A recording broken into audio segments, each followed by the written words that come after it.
চার যোগ্যতা দিয়ে একজন রাসূল পাঠান, যে রাসূল সারা দুনিয়া আবাদ করবে, যেন তারা বাইতুল্লাহর ইবাদত করবে, ইবাদত করার যোগ্য হয়ে যাবে। কয় যোগ্যতা? সিলেবাসে ক্লাস কয়টা? আল্লাহ দোয়া কবুল করছেন, কিন্তু একটু ক্লাস আকপিস করছেন। খলিল, আপনি তো আত্মশুদ্ধির একটা আছে ক্লাস, ওটারে 4 নম্বরে নিছেন। খলিল, ওটারে 2 নম্বরে ঢুকায়া দেন। এই 4 যোগ্যতা একটা একটা করে আমরা শুনবো আর মিলানোর চেষ্টা করব। দুনিয়ায় এই 4 মিশন কারা বাস্তবায়ন করতেছে? আজকে আমাদের অনেক ভাই, আমরা কোন মিশনকে তাচ্ছিল্য করছি না, আমাদের অনেক ভাই দাওয়াত ও তাবলীগের মেহনতের সাথে জুড়ে তারা একটা কথা বলে, নবীওয়ালা কাজ। মাদ্রাসাওয়ালাদেরকে বলে সারাদিন তো মাদ্রাসায় পড়ান, আসেন একটা নবীওয়ালা কাজ, দাওয়াত ও তাবলীগের মেহনত একটু জুড়ে যায়। ও ভাই, তাবলীগের বিরুদ্ধে বলছি না, এটা বিভ্রান্ত তাবলীগ ওয়ালাকে বলছি, ভুল না বুঝি।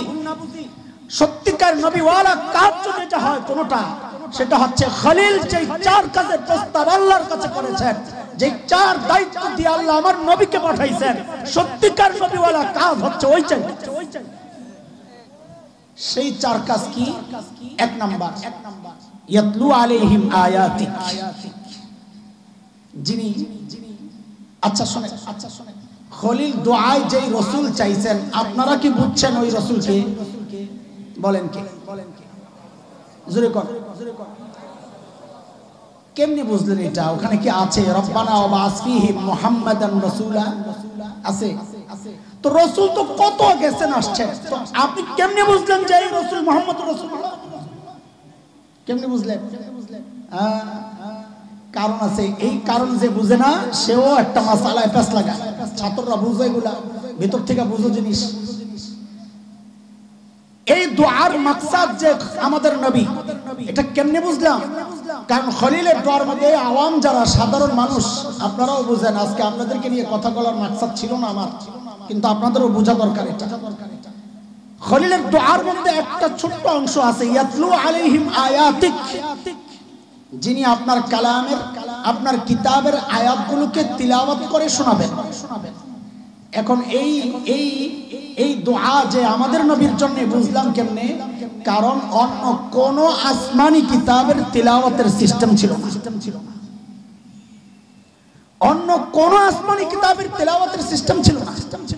এখন আবার প্রশ্ন আসবে, কেন ছিল না? এই ছাত্র, খেয়াল কর। অন্য কোন আসমানি কিতাবের তিলাওয়াতের সিস্টেম কেন ছিল না? ছিল না এই জন্য, অন্য কোন আসমানি কিতাব তিলাওয়াতের সম্পর্ক অর্থের সাথে না শব্দের সাথে? কথা বলেন। আরে তিলাওয়াতের সম্পর্ক অর্থের সাথে না শব্দের সাথে? শব্দের সাথে। অন্য কোন আসমানি কিতাব আল্লাহর বলা শব্দ না। সমস্ত আসমানি কিতাবগুলো হচ্ছে আল্লাহর বিধান। আল্লাহ বিধান পাঠাইছে, দুনিয়া এটা আইসা কোনো পাথরের মধ্যে লেখা হয়ে গেছে, গাছের ছিলকায় লেখা হয়ে গেছে। কোন আসমানি কিতাবের শব্দগুলো আল্লাহর না, বিধান আল্লাহ। এই জন্য সমস্ত আসমানি কিতাবকে বলা হয় কিতাবুল্লাহ, লিখিত আসছে। আমাদের কোরআন, এটা বিধানগুলো শুধু আল্লাহর না, কোরআনের শব্দগুলো আল্লাহ। সুবহানাল্লাহ। এই জন্য আমাদের কিতাবকে বলা হয় কালামুল্লাহ, কিতাবুল্লাহ। এই আমাদের মতো জাহেলরা আসছে, তোমরা তাকবীর দিলা। আল্লামা মাহফুজুল হক সাহেব আসছেন, তোমরা বসে রইছ।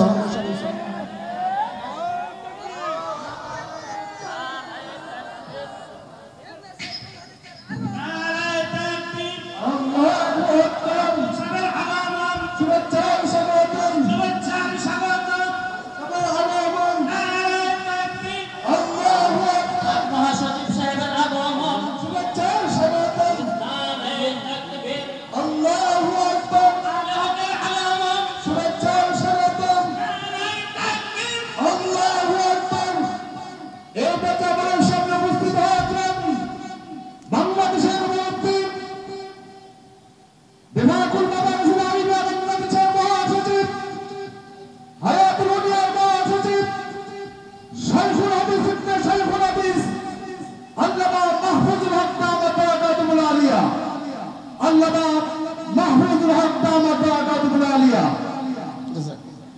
আল্লামা মাহফুজুল হক কওমি অঙ্গনের একটা সম্পদ। আল্লাহ তাআলা আমাদের এই মুরব্বিকে লম্বা নিয়ে খায়াত দান করেন।